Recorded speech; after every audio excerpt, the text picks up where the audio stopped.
Now it happened as he went into the house of one of the rulers of the Pharisees to eat bread on the Sabbath, that they watched him closely.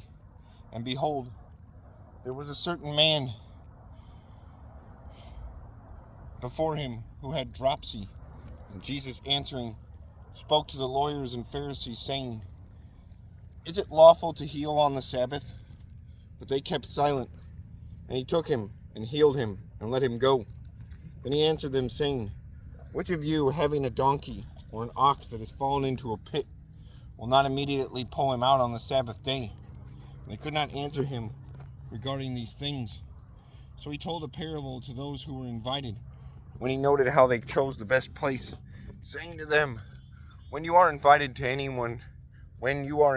by anyone to a wedding feast, do not sit down in the best place, lest one more honorable than you be invited in by him, and he who invited you and him come and say to you, Give place to this man.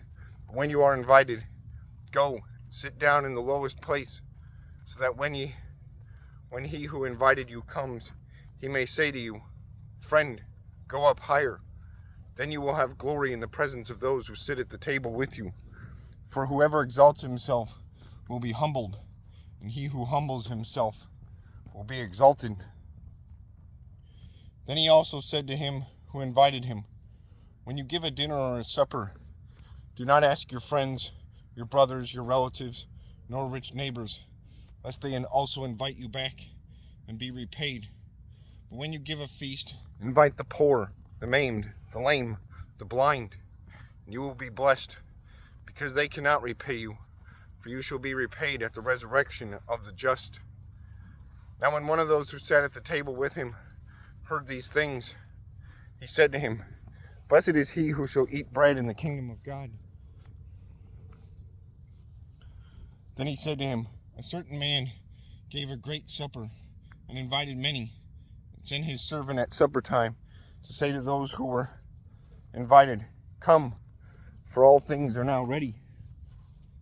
But they all, with one accord, began to make excuses. The first said to him, I have bought a place of ground, and I must go and see it. I ask you to have me excused. And another said, I have married a wife, and therefore I cannot come.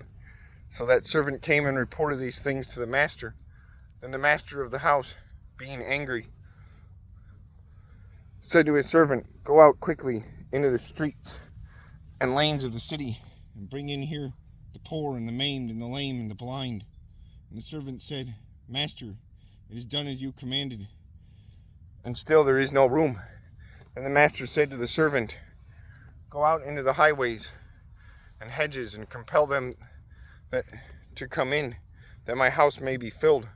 For I say to you, that none of those men who were invited shall taste my supper. Now great multitudes went with him, and he turned and said to them, If anyone comes to me and does not hate his father and mother, wife and children, brothers and sisters, yes, and his own life also, he cannot be my disciple. And whoever does not bear his cross and come after me cannot be my disciple.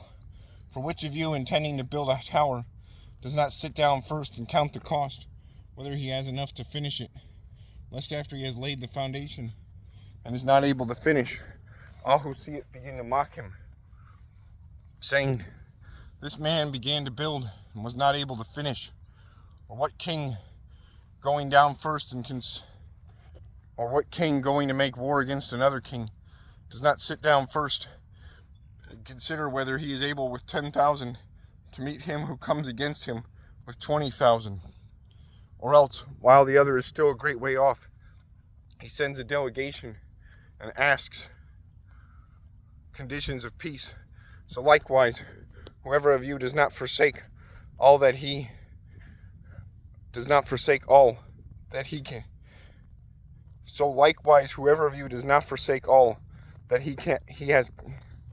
so likewise, whoever of you does not forsake all that he has cannot be my disciple.